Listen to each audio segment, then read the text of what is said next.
Alright guys, we've all Rustler here and today I will be reviewing Wrestlemania 40 Night 2 and this video is sponsored by Sprite.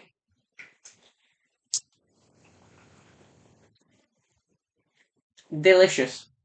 I thought I'd do that just to make a point. Why does every match have to have an individual sponsor? Why did the LA Knight AJ match have to have a Slim Jim sponsor? Why did the Logan match naturally have to have Prime as a sponsor? Just a silly thing. I think I don't. It's not that important. So, guys, I'm here to review WrestleMania 40 Night 2. So, if you haven't seen my Night 1 review, please check it out. I recommend the show. I recommend the main event.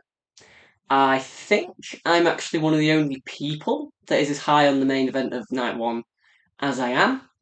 I won't spoil what I said about it, but I thought it was great.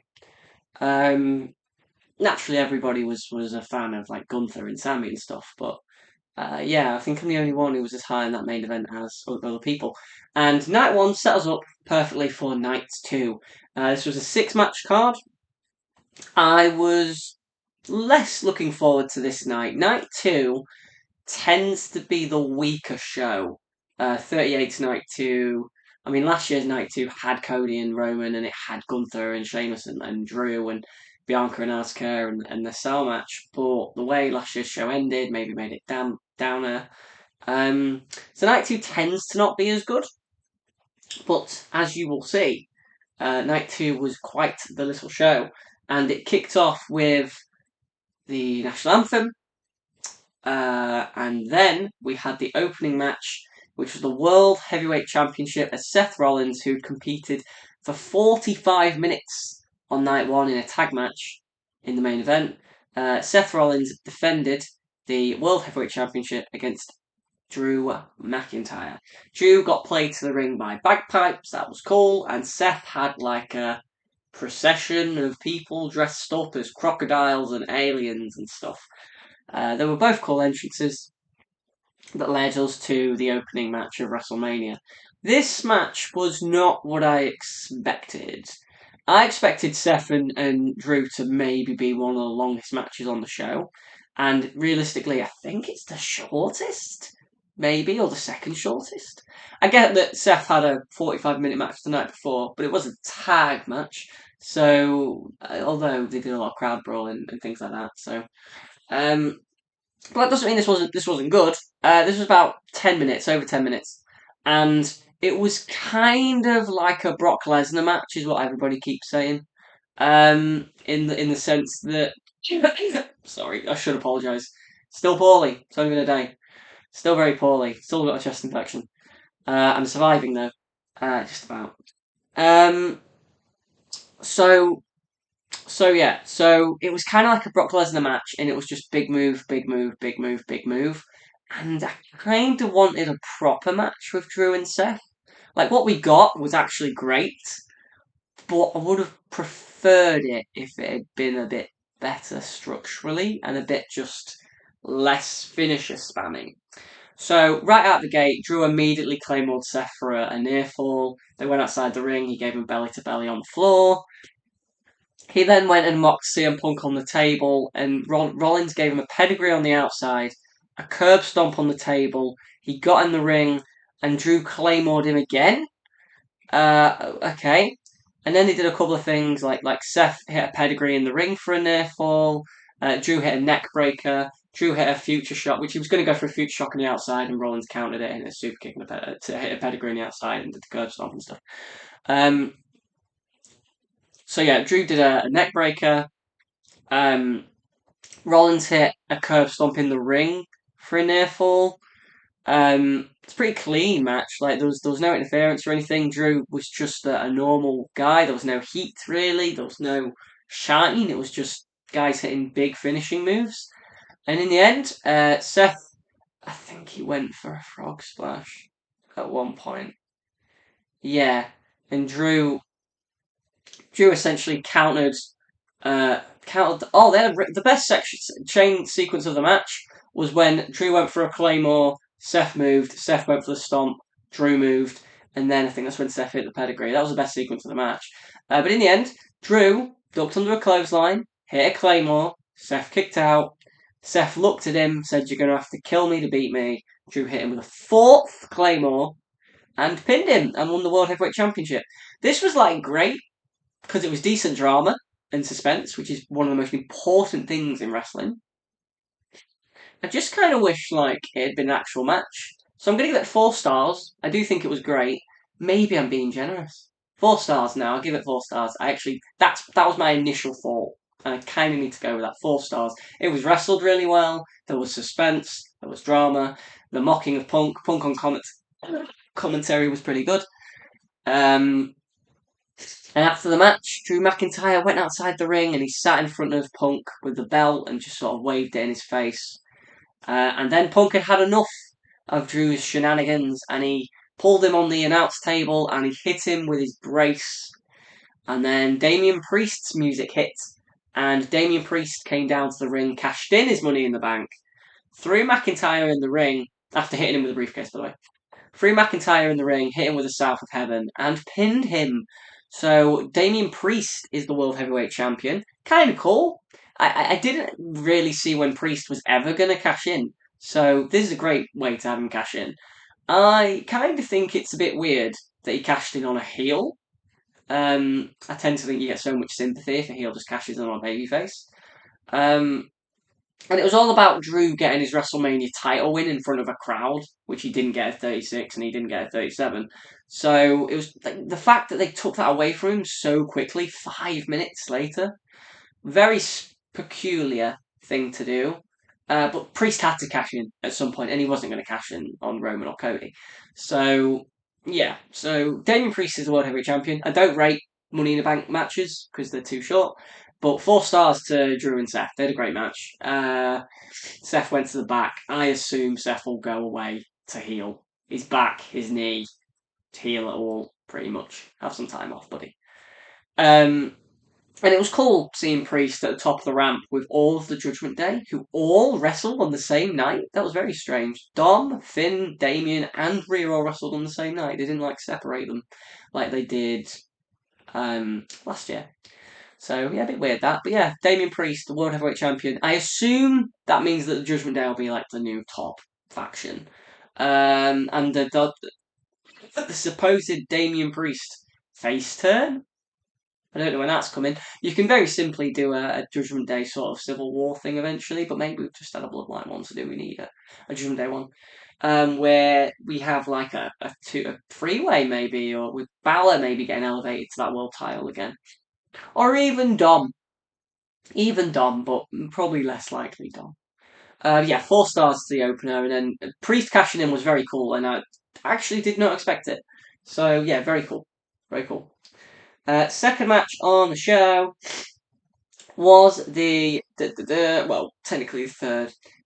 Second match that was supposed to be on the show was the Philadelphia Street Fight with special guest referee Bubba Ray Dudley, which they didn't announce in advance, but I don't think that would have changed a lot.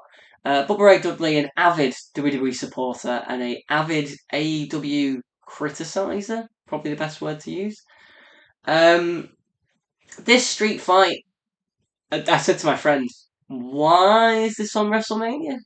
It felt a little bit maybe like the Ray, Dominic, Andrade, Santos match, in that it maybe didn't need to be on WrestleMania, but it gets these guys a WrestleMania payday. But the match overall was just like nothing. It went like 8 minutes, and it was just like kendo sticks. Like that's kind of it. Like Aiken, Razor, and Cross got kendo sticks and beat down Lashley and Ford. Ford did a super cool dive over the post to the outside onto Aiken and Razor that actually took them out of the match.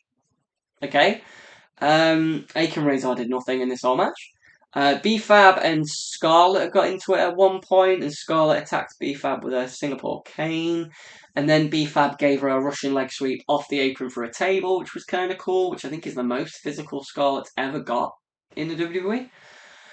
And then at the finish, we had Bubba Ray turn on Cross, basically, because Cross shoved him. We have a plane flying overhead. We had a lot of planes around here. So yeah, Bubba Ray turned on Cross because Cross pushed him. They gave the What's Up head. Dawkins did the What's Up headbutt. And then Lashley spared Cross, by the way. Lashley spared Cross. They did the What's Up headbutt, and then they put Cross on a table. The table buckled immediately. They went and got another table, popped him on the table, and Ford did his absolutely terrific frog splash, which I think I've said is brilliant every single WrestleMania year. 38, 39, 40. His frog splash is absolutely unbelievable. Maybe not the best frog splash on the show, though.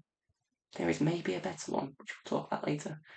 Um, so yeah, the Pride, Bobby Lashley and the Street Profits beat the Final Testament, Cross and AOP, who did come out with Paul Ellering as well. It's just a match. 2.5 stars. Realistically, and this is no offence to Cross, AOP, or the Street Profits, the only one of them who really needed to be on the show was probably Bobby Lashley, because he got shafted last year and actually won the Battle Royal, but won it on a SmackDown beforehand. I would have rather got rid of this match and maybe took a couple of minutes off some match and just had an Andre the Giant Memorial Battle Royal with these guys in it and just do a spot with them in it where the Pride take out the Final Testament. Because Bronson Reed winning the Battle Royal, which he did, by the way, spoilers, is great. Actually, Bronson Reed's a really good choice. I like the idea of Bronson Reed challenging for like the IC title because he has a pinfall victory over Sami Zayn. Or challenge him for the world title. I want to see Bronson Reed just clatter Gunther or Priest or something. I love Bronson Reed. I think he's really, really good.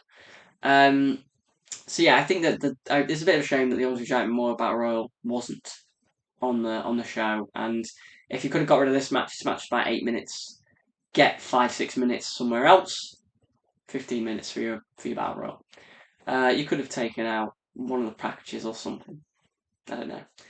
Oh, I forgot to also say before the before the opener, Stephanie came out and Stephanie said, "Welcome to the Paul Levesque era." It feels like they're pushing this new era thing, and I'm a big fan of it because WWE has needed that for a long time to change and to be new and to innovate, and it feels like a new era. The things the commentators are saying, bringing up Chris Jericho's name, the pictures for the Cody Rhodes Roman promo, there was pictures of the Young Bucks in there. It feels like the WWE is being a wrestling company again rather than a sports entertainment company. And the sports entertainment company is I treasure. I love it. It's my childhood. But this is the right direction to go with Vince out of the picture. Because he is out of the picture, given what what Triple H and what Stephanie are saying. Like, this is the Paul Levesque era. This is the new era, we're calling it. Or the Renaissance era, which I think is the trademark that Cody trademarked. But yeah, so Stephanie came out and just did that. We had the third match on the show, technically the fourth, but the third match was LA Knight and AJ Styles. Now I did miss a little bit of this.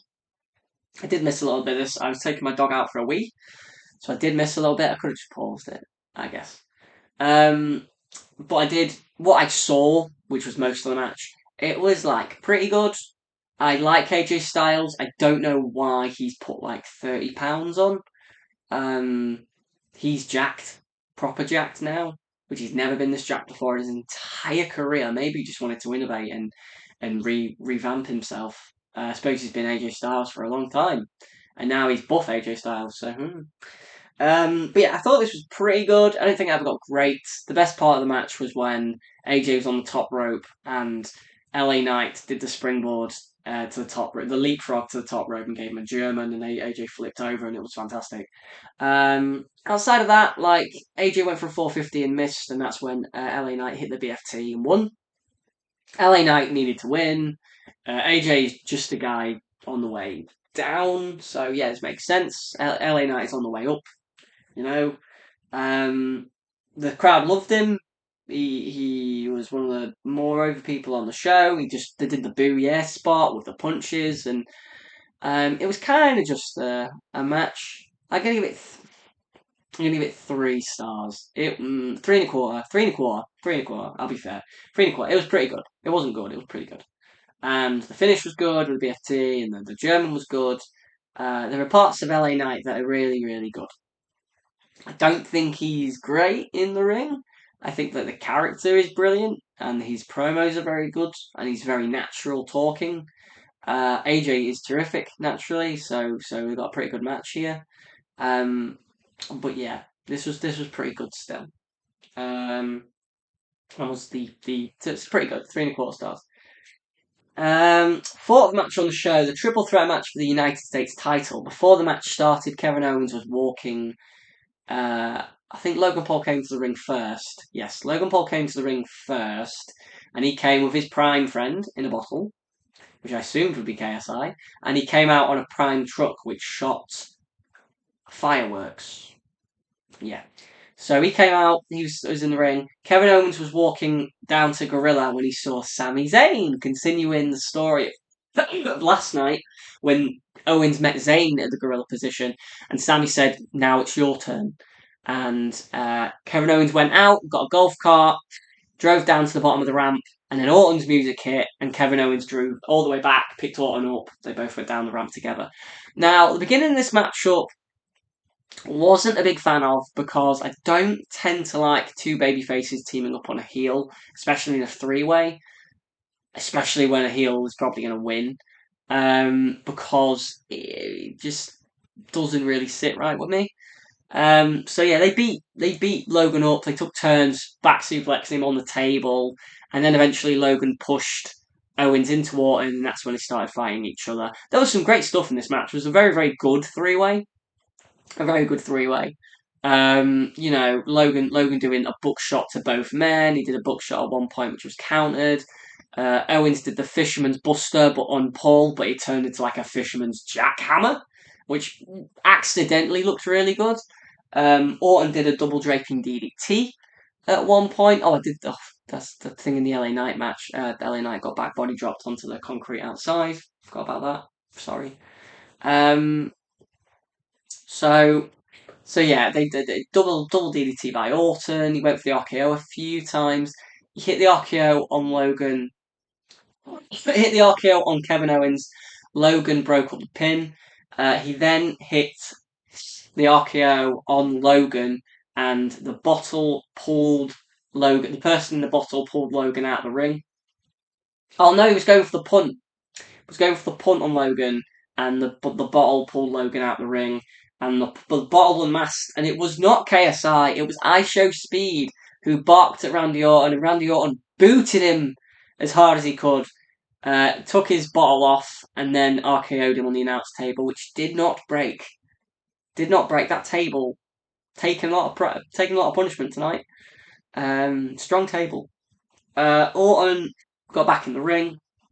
Owens gave a pop-up powerbomb to Paul. He gave, at one point, Logan hit the brass knuck shot on Owens to in the midsection in the head, and then on Orton, and Orton kicked out. Owens hit a pop-up powerbomb on Logan. He hit a stunner on Orton. Orton kicked out, and then Owens went for a pop-up powerbomb on Orton. Orton countered it into an RKO, which did look very good, actually. Surprisingly good. It doesn't seem like something you'd have enough time to get an RKO in, but it did look very good. He went to cover Orton. Logan threw him out of the ring. Orton threw Paul out the ring, but then Paul threw him out one last time, and Logan went up top, hit maybe the best frog splash on the show. He was really high, it was fantastic. Hit a frog splash on Owens, 1, 2, 3. Logan Paul retains the US title. Didn't really see Logan retaining. Strangely, I actually thought Owens would win after the Sami thing earlier. I thought I'd kind of spoil it. But yeah, I assume because he pinned Owens, we'll maybe do a feud with Randy Orton at some point, maybe at SummerSlam. Logan isn't around all the time, so we have to wait a bit. Essentially, now we're going to have a champion who still isn't on TV all the time. He's at the Rumble, he's at the Chamber, he's been at WrestleMania, he's been in the last 3 pay-per-views. But yeah, I'm going to give this 4 stars. It was great. It was great. It's just the beginning. I didn't like the double teaming stuff. I think when it turned into a 3-way, like it was kind of a typical WWE 3-way, but a very, very well executed one. Like Orton was great here. Owens was great. And Logan was great in his, what, 10th match? Maybe? Maybe. Ray and Dom, Miz. Ray and Dom, Miz, Roman, Rumble, Seth, Ricochet, Ray, Owens, Chamber. Triple threat. 10th. Got it right. Spot on. I'm really happy. I'm sure I probably missed one. Let me know in the comments if I missed one. But yeah, 4 stars. Great match. Not the best three-way at Mania ever, but a very, very good three-way. Penultimate match on the show, and I believe this is when they announced the attendance, 72,000 or whatever, and they did a combined attendance, which I find a bit cheap. I think it's a bit cheaty to be like, oh, this is our combined attendance, this is our attendance, and then they just don't say combined or whatever. Yeah, it's 145,000, something like that.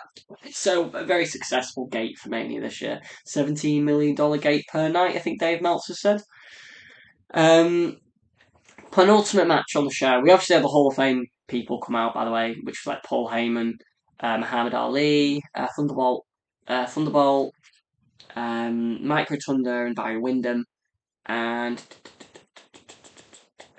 The Rock's grandmother, Lainey Maivia, I'm pretty sure.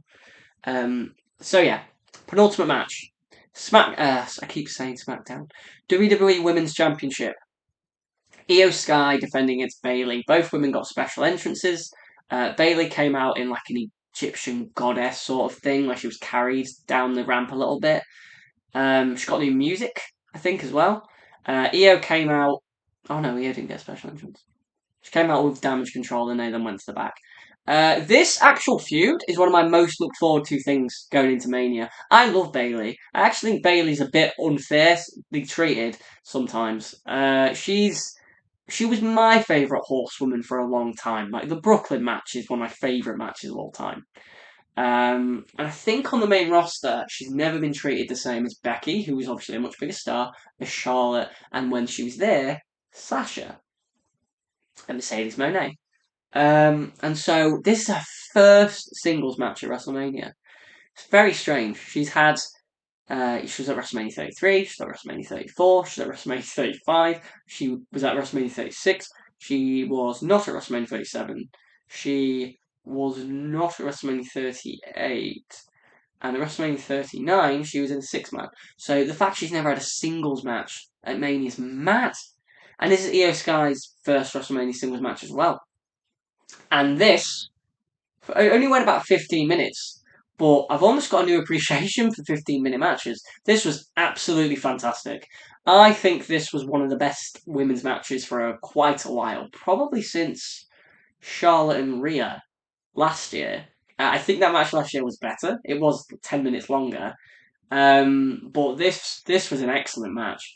The crowd were so into Bayley. Hey, Bayley chants, all that sort of good stuff. And she was excellent in this match. And Io Sky is absolutely terrific. She is maybe the best women's wrestler in the world. There's so many good things she does. Everything looks so crisp and well timed. She did all of her. Essentially, Bayley did a suicide dive early on and tweaked her knee, and Io would work on that for the rest of the match. Focusing on it. There was a match on this show as well where somebody's knee was getting worked on. Sent to the ring post. No, yeah.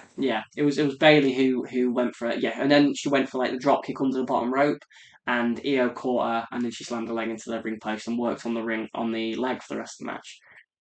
And it was very good, like just very, very, very high quality women's wrestling. Io hit the moonsault at one point, and Bayley kicked out. Bayley on the outside at one point. Io went for a dive. Bayley caught her and hit like a Bayley to belly on the floor, which was more like a side slam, but it still looked good. She also did a tilt-a-whirl side slam at one point, which like a tilt-a-whirl sidewalk slam, which looked really good. Bayley did the elbow to the back, the sliding lariat, like the sliding D, like Ishii does. It's just very, very good stuff. Io did a standing moonsault and then a middle rope moonsault, and then she went for the over the moonsault and missed. And Bayley went for the rose plant, and Io rolled through and Bayley hit her with a clothesline. That was a really, really good exchange.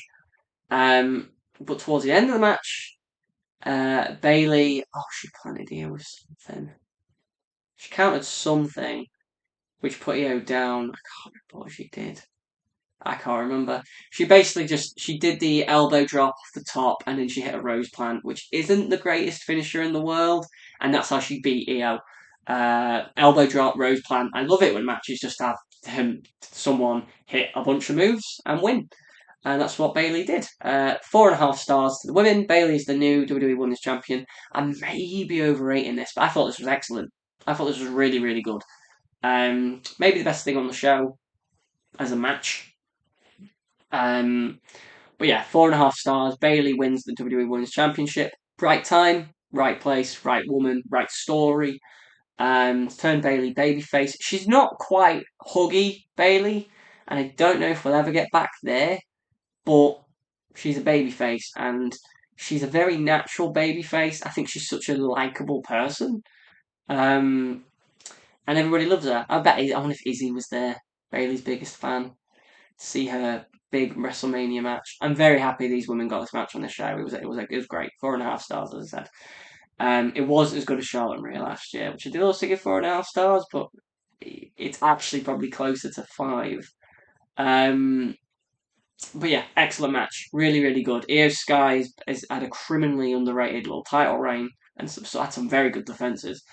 And this is probably Io's best WWE match since like the Candice LeRae match in NXT, the one at Takeover. That match was about 15 minutes as well. Oh, there was a great exchange over a crossface as well at one point where Bayley kept trying to escape it, but kept putting her back in a crossface. It was an excellent match. These women worked really, really hard and really, really well together. And if we had a rematch, I would very much look forward to it. So 4.5 stars, excellent match. And then we moved into the main event of WrestleMania 40. Cody Rhodes, the 2024 Royal Rumble winner, against Roman Reigns, the Tribal Chief. Bloodline rules. Now, Bloodline rules didn't actually come into effect until about 20 minutes in. So for the first 20 minutes, by the way, Cody came out with Brandy. Brandy is part of the WWE family, so they're always going to let Brandy be part of Cody's entrances and stuff. Cody. So apparently Dustin and Ricky Starks and stuff were in the rafters and stuff as well, which is really nice. They didn't come down to the ring, but they weren't at ringside, but they were there apparently. So Cody got a special entrance with like a demon mask, and Brandy sent him down to the ring, and Roman got played to the ring, and Roman's entrance was absolutely fantastic. One of the best entrances probably of Mania. Rhea's entrance was really good, to be fair. So yeah, Cody and Roman for essentially the first 20 minutes had a straight up singles match, kind of like last year. They went into the crowd, did some brawling, and Cody did a suplex onto one of the equipment boxes. They went back to the ring, and Roman powerbombed Cody through the announce table, and Roman Superman punched Cody out of midair when he went for a disaster kick. Cody would hit a disaster kick eventually and a Cody cutter, but Roman would keep kicking out. He would hit a crossroads, which Cody would kick out of, and it was just kind of like a typical, very, very good wrestling WWE main event match, and eventually the shenanigans started happening. Rhodey, by the way, also speared Cody. I mixed them together. Cody speared Roman through the dashboards at one point as well, through the timekeeping area, which is very cool. It's like comeuppance. But also, at one point, Cody hit a crossroads. I think he hit a second crossroads. He was going to go for the third one, but Jimmy Uso would come to the ring. And now is when the shenanigans were going to begin. So Jimmy came to the ring and he super kicked Cody. But then Jey Uso's music hit and he ran down the ramp. And him and Jimmy brawled up the ramp. And Jey speared him off the ramp through some tables. And that was Jimmy out of the picture. And then Cody again would get the upper hand. Bionic elbow. Crossroads. But this time Solo Sikoa would get involved and hit the Samoan spike on Cody. Roman would hit the spear. Cody kicked out. So then they did the Samoan spike spear combo. 1, 2, Cody kicked out. And then John Cena's music hit, and John Cena came down to the ring, and the crowd popped for John Cena. I did hear rumours that Cena was going to be there, so I assumed it would be for this, to get revenge on Solo. He came down to the ring, AA'd Roman, AA'd Solo through the table, and then The Rock's music hit.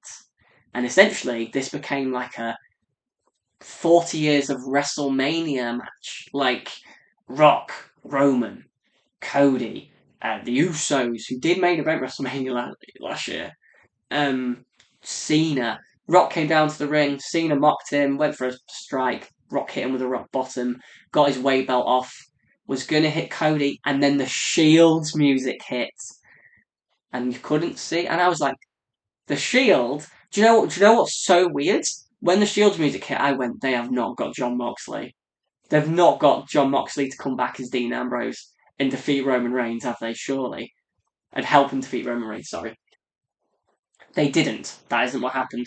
What happened was actually even better. Seth Rollins came in with the tactical vest on, and before he could do anything, Roman Superman punched him and took him out. So Rock still has the weight belt, and he's going to hit Cody with it, and then you hear the gong. And The Undertaker appears in the ring. He chokeslams The Rock. Gong again. He disappears. Rock disappears. Everyone else has disappeared. It is just Roman and Cody. And after kicking out a bunch of spears and a bunch of crossroads and all this goodness, Roman goes for a spear. Cody catches him with a knee. He hits a crossroads. He hits a second crossroads. He looks at the WrestleMania sign. Hits a third crossroads. He pins Roman for 1, 2, 3. He finished the story. And it was... Get emotional thinking about it now. It was terrific. It was absolutely everything it needed to be. The actual match was not as good as last year's, because last year's match was absolutely brilliant. I actually never thought they would have a match that good again. That's why I was so angry that they didn't let Cody win last year. If Cody won last year, it would have been 5 stars. But to me, this match here was almost 2 different matches. It was a new era in wrestling where they had there was swearing and stuff. There was swearing, and you could hear everything Roman was saying, and they had like the Young Bucks in the promo package. It was almost like introducing this new era, whilst also saying bye to the old Vince McMahon era by having The Rock, by having John Cena. Oh, I didn't even mention the best bit. The best bit of the match. The best bit of the match. Roman, Cody are in the ring, and the only other person in the ring is Seth Rollins. And Seth Rollins is getting up after taking the Superman punch, and obviously he's wearing the tactical vest. And Roman has a steel chair, and he thinks back to all those years ago when Seth betrayed him in that tactical vest, so he waffles Seth Rollins in the back with the steel chair. And that allowed Cody to counter the spear. After that, he went for the spear. Cody countered the hit with a boot and then hit the crossroads 3 times and won the WWE Undisputed Universal Championship. Cody's family came in the ring, Brandy came in the ring, Owens, Zayn, Orton, LA Knight all came down to ringside, Cena came down to ringside. Everybody was there for Cody. They hoisted him on their shoulders. We played Kingdom for ages. Everybody woed 1,000,000 times, but nobody left that building. Cody got a mic, and he said, and his mum came in the ring, and he gave his mum the belt that his dad could never give him, and it was perfect. And Cody then got the mic and said there are 2 people who need to be out here. One of them is Bruce Pritchard, which people did not want to cheer, and the other one was Triple H, which everybody wanted to cheer. And Bruce Pritchard and Triple H came down, and they hugged Cody, and it was just the best ending that a WrestleMania could ask for, honestly. These end of year WrestleManias, end of decade WrestleManias, WrestleMania 10, WrestleMania 20, WrestleMania 30, and now WrestleMania 40, have all had happy endings. WrestleMania 10, Brett vanquished Yokozuna. WrestleMania 20, Benoit and Guerrero holding the titles together. I know that's tarnished, but that is still the moment. WrestleMania 30, Daniel Bryan vanquished the Authority and Batista and Orton. WrestleMania 40, Cody Rhodes vanquished the Bloodline, finished his story, and created a new era for WWE, the Paul Levesque era, with all these new guys that are going to be the faces of it, the LA Knights, the Owens, the Zanes. Cena was there, and this was just a wonderful explosion of wrestling stuff. It was wonderful theatre and pantomime and all the things I said about last night's main event. It was wonderful, and I can't give it any less than 5 stars. I just can't. As a match, it wasn't wrestled as well as the one last year. But everything in it, from all the returns and all the drama and all the finish and the moment and Cody winning and being the new face of the WWE, we are trusting you to be the new face while Roman goes away. And maybe my favourite part of the aftermath was Seth Rollins selling his knee injury and Kevin Owens was helping him to the back. And Cody sees him, and Seth sees Cody, and they just nod at each other, and Cody shakes his hand, almost thank you.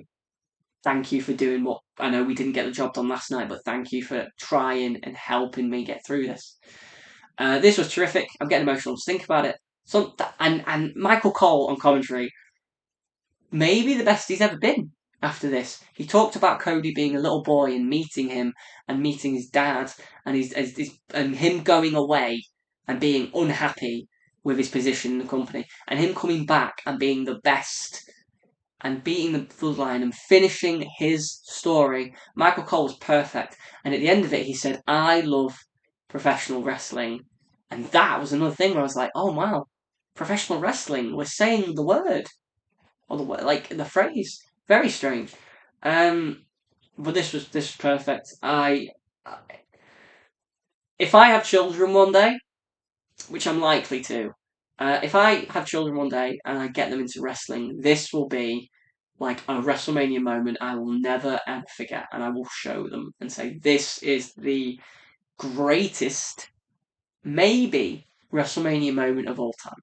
It was so perfect, so special. Should he have won the belt last year? Cody Rhodes will probably tell you no. I would tell you maybe yes. I think that last year was so perfect. The circumstance. There wasn't as muddy, murkier story. This year maybe just was more perfect because he lost on night one. It was Bloodline rules, but everybody who the Bloodline had screwed, like John Cena and Jey Uso and Seth Rollins, came back to help Cody. And that's why it was perfect. The babyface had friends. But yeah, this was terrific. 5 stars. I loved every single minute of this. It was perfect. Perfect. I have nothing more to say. I am pretty sure that in the Observer this will get 5 stars. If it doesn't, I wouldn't be cross because this feels a little bit like when Sami Owens got 5 stars last year. The match wasn't technically wrestled brilliantly, 5-star level, but the moment and everything, this is one of the greatest WrestleMania moments of all time. It's a WrestleMania moment I'll never forget, and it ends WrestleMania, unlike the last few years, on such a high note that people are calling this night specifically the greatest WrestleMania of all time. I've got a 5-star match on here, a 4.5-star match, a 4-star match. The kind of nothing 6-man, but the opener was great. And the Priest cash-in was cool. And then, what's the third match? The LA Knight match was alright. So, I'm going to give this one a 9 out of 10. Part of me really thinks that WrestleMania 30 or 31 are the best WrestleManias of all time. And 19, obviously. But 31 and 30 only have 7 matches on the card. So they're just great examples of short cards. This card only had 6. And one of them was 5 stars to me, and one of them was 4.5. But excellent show. 9 out of 10. I love this. I love this so much that I don't know. I may even go and watch Stand and Deliver. I've watched bits of Stand and Deliver. I haven't seen all of it. I've seen the main event. I may review that in a few days. But yeah, this was absolutely terrific. 9 out of 10. Great show. So I guess thanks for watching, guys. I'm wearing the CM Punk shirt, by the way. It's the closest I could get to being someone on the show. CMFTR though, to be fair, so it's actually not CM Punk. Thanks for watching. This has been Revolve Wrestler. Like, comment, subscribe for more. What are your thoughts on Cody finally finishing the story? Do you think it was the greatest moment in WrestleMania history? What do you think to Bayley and Io having like an underrated little hidden gem classic? The three-way for the US title. What do you think of Logan Paul? 10 matches in.